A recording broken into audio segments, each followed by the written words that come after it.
We need to think carefully about illusions and what they mean for the visual system.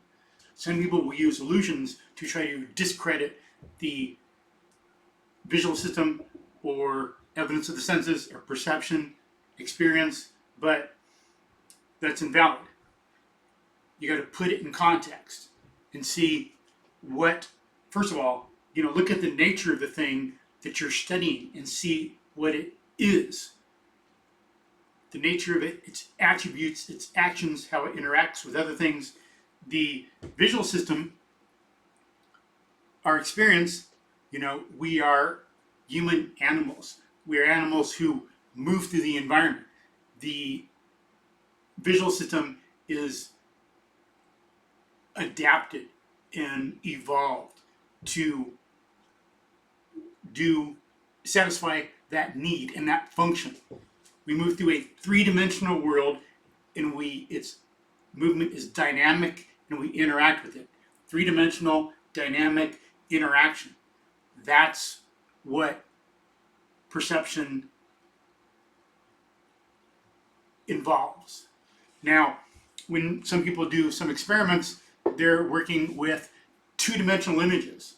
So notice it's two-dimensional, it's static, and there's not much interaction, if any. So that does not tell you how the nervous system or perception functions. It doesn't help you see its nature. All that does is let you see the limits of the nervous system and what happens in extremes. Similar things with, make up some example about digestion or running. Running is not invalidated because you cannot run on water or something like that.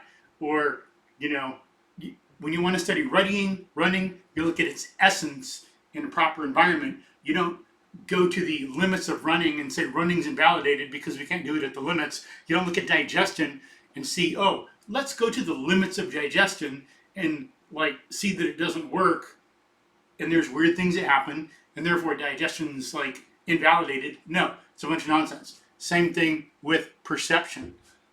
We got to look at what perception is and study that and keep that clear in our minds. And remember, these other things are at the extreme. So please be careful about how you interpret some things, some illusions, because some people use those to try to invalidate perception. In other words, your direct contact with reality. They'll try to make you doubt yourself, doubt what you see, doubt what you experience, and then rely instead on some authority or something like that. So use critical, logical, scientific, and philosophical thinking on those, please.